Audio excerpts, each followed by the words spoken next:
Hi, folks. This is Richard Ricky Garcia. And as part of our effort for the Skywriters Making a Difference campaign, I thought it'd be fun to reminisce, record, and share stories from our drum corps days. I'm joined with Eric Sheffler, who marched Skywriters from 1973 through 1980. He is also the percussion coordinator for the restart of the Skywriters. Tell us a little bit about your experience, Eric, when George Tuthill came to live in Hutchinson full time. All right.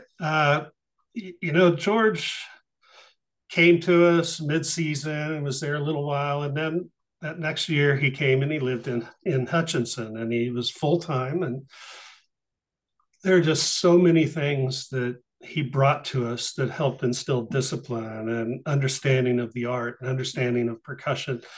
I remember being at the bingo hall and playing on the tables as our practice. It was like, why would you play on drums? You've got tables.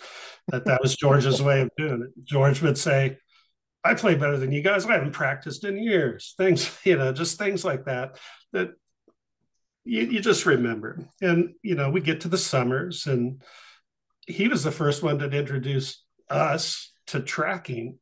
We would go to one end of the parking lot at the sports arena, and we would march all the way to the other end, back and forth, playing exercises, playing parts of the show. I mean, it's a standard thing now, but Yeah. for us, it was like, what is this guy doing to us? But it was all part of the program, all things we needed to learn to get better and better and better. And, we would go on tour, and we would say, oh, we just didn't have enough time to warm up for this show. Well, George didn't like hearing that. So after the show, after we get back to where we're staying, get your drums on. Okay. So we're inside this building where we're sort of staying, and we're in a circle, and he goes, you don't need to warm up. Let's just play. And we just kept playing, not in a mean way, but we just kept playing. And he just kept instilling, you don't have to warm up. You don't have to warm up. Just go, just play. And it's important. You don't always have the time to warm up, and you just need to be able to do it. You have to be, that sort of refined. I remember him, and I know Craig Coldren has talked about this numerous times. I'm not tired. Why are you guys tired? I'm not tired. And he was the famous one for the, hey, one more time.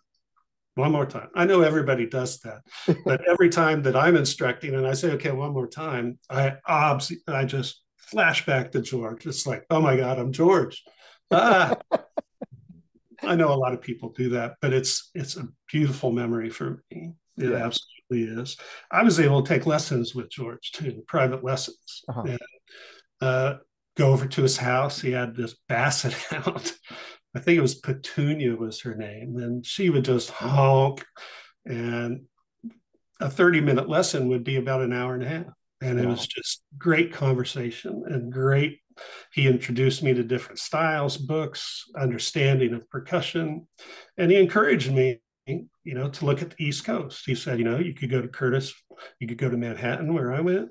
So there are just so many beautiful memories of encouragement and uh, enthusiasm, and just making me part of really who I was. He's in there. He's definitely in there. I got to tell you that there's this recurring theme I see with all alumni, and it's clear that clearly Skywriters changed their life for the better. Oh And yeah, and for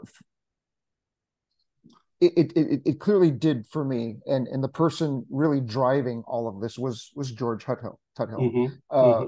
so I can understand why he is this person for you. I didn't have as much interaction with George Tuthill, but he was the man running the corps. For me Sure. personally, it was John Simpson, because I had more connection with him, more of an interaction with him. But it was John who brought George Oh in, yeah. and so I totally understand where you're coming from, and with for explaining your affinity for George Tuthill, and I am sure you're not the only one, but a lot of us owe our experience to in the Skywriters to George Tuthill. Right. And So, I'm doubly blessed because John was my junior high band director. So, oh, geez. to be able to have Wow. those kind of mentors and examples to work towards, it's just That's incredible. it is truly, truly incredible because both incredible men.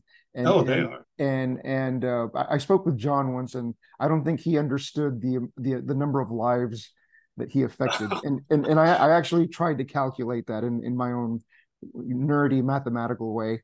Right. And he refused to believe me. Well, and that's even out of Skywriters. It's the Right. bands he taught. Exactly. It's the string programs he taught when he moved to Kansas City. It's the groups he worked with, one on, one off, kind of thing. They're incredible, both of them. Both of them absolutely incredible. Excellent. Thanks for talking, Eric. Absolutely. Thank you for having me.